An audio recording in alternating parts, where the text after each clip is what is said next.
In addition to Melania Trump's visit to McAllen, Texas, U.S. mayors gathered at a holding facility for immigrant children at the Texas-Mexico border. They accused President Trump of making a humanitarian crisis of his own creation. The mayors from 20 cities across the country are calling for the immediate reunification of immigrant children with their families. Joining me now is Rachel Bovard, Senior Director of Policy at the Conservative Partnership Institute. Welcome to the program. Hi, thanks for having me. President Trump signed the executive orders keeping families together, but it's unclear what happens to those 2,000 children who have been separated. About 239, I think, went to New York City. Mayor de Blasio didn't know about it. American Airlines is saying, and other airlines are saying, we don't want to take these kids. So what next? What happens next in this crisis? Well, we know for the kids that are coming across the border now with their families, everyone will be detained together. But for those existing children that you're talking about, the agencies are working out how to get around the existing restrictions. So the governing law in all of this is something called the Flores case from 1997. And it says that children cannot be detained for more than 20 days. And that's why you saw under President Obama a number of these children, unaccompanied minors and children, with family members undergoing prosecution, were sent to live with their family members or were put into foster care. So that's exactly what's happening now.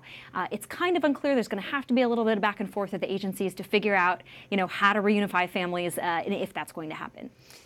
And I'm sure the administration is waiting for that to happen, to change the narrative that's happening right now. Let's take a look at a picture that Time magazine put on its cover. It is President Trump looking down at a sobbing toddler saying, "Welcome to America." They need to change the narrative, it would seem like, from a public relations point of view, but you're saying that's going to be very difficult to do until you can figure out all of the government red tape. How is the division between conservatives and moderate Republicans contributing to this media show? I think very greatly so. I mean, you've seen almost two different parties in the same party on this issue. But I would point out that many of these members, all of them almost to a T, campaigned on these very issues. They campaigned against President Obama's illegal executive amnesty. They said, if you elect us, we're going to put in strong borders, we're going to end chain migration, we're going to deal with illegal immigrants and not provide amnesty. But you're seeing a division now on these issues, and I do think it's coming out. You saw votes in the House today. We're going to see votes in the House tomorrow. This is playing out very dramatically, and I do think it's going to play into the midterms in November. That's my next question. Could immigration reform be a liability for Republican candidates heading into the midterms?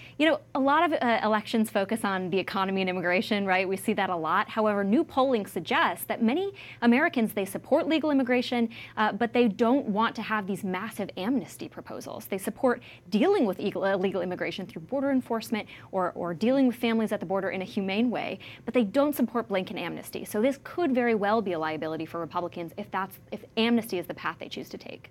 Rachel Bovard, thank you so much for joining us. Conservative Partnership Institute, Senior Director of Policy. Thank you. My pleasure. Thank you.